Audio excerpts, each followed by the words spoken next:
Simple lighting setups can go a long way, and as long as you have the foundational knowledge of how lighting works, it's possible to make a super simple lighting setup still look pretty solid. So let's see if I can demonstrate that here, starting with setup number 1. Alright, so here's the setup I put together for this scene. I first added an HDRI for my ambient light exposure, and I used one called Church Outdoor from GSG. I increased the exposure to about half an EV and set the saturation contribution to 0 so that no color information affects the scene. Then I went into the Coordinates tab and adjusted the rotation heading, keeping an eye on the highlights of the scene until I found an exposure that I liked.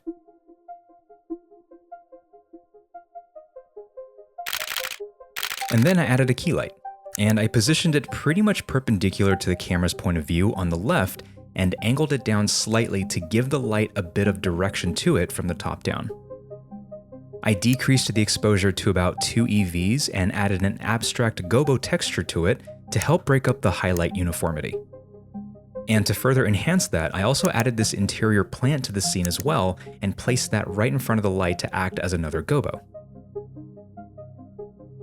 Very nice. And then of course, to make the gobo texture work in Redshift, I decreased the spread of the light to about 0.01. And that's pretty much it. Just a solid HDRI and an area light in most cases can be really all you need to make your image more interesting. Alright, here's the final image for this setup. Let's move on to the final setup. I placed a row of the cans on this procedural backdrop that comes with Cinema 4D, which I find quite useful. With just a few sliders, you can adjust things like the rounding, the height, the width, and even the tilt or drop or overhang if this is something you'd be looking for.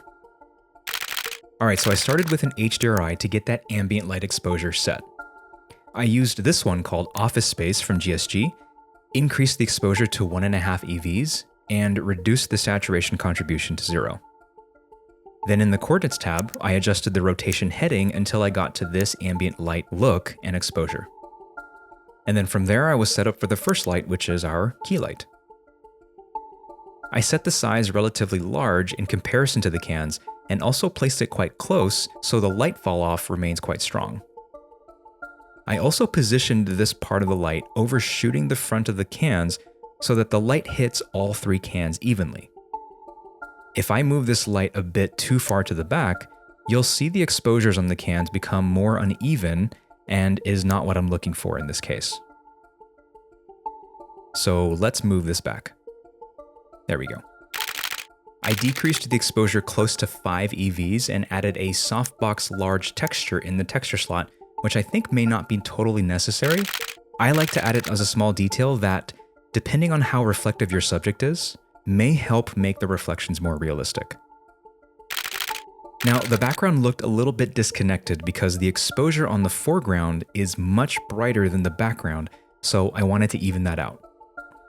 I added another area light and placed it pretty much on the background just outside the frame and aimed it in the same direction and angle as our key light. I decreased the exposure by about 3 EVs.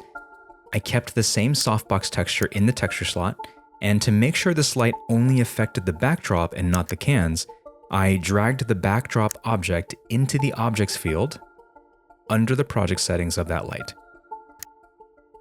I turned off the shadows so that the light can still affect the shadows of the cans, as it's just the highlights of the can that I don't want the light affecting. Alright, and that's it for the lighting, but one last adjustment was the foreground around here, which I think is just way too bright and throws my eye off guard. So to solve that, I simply added a plane with no texture on it to camera left to block some of that light coming from that key light. And here's a comparison of what happened when I did that. You can see just a small exposure drop here in this foreground as opposed to when I did not have that blocker. Alright, so here's the final result of this setup. And here are the results from the lighting setups that I made this week. I hope you found this helpful. Thanks for watching and hope to see you next time. Take care.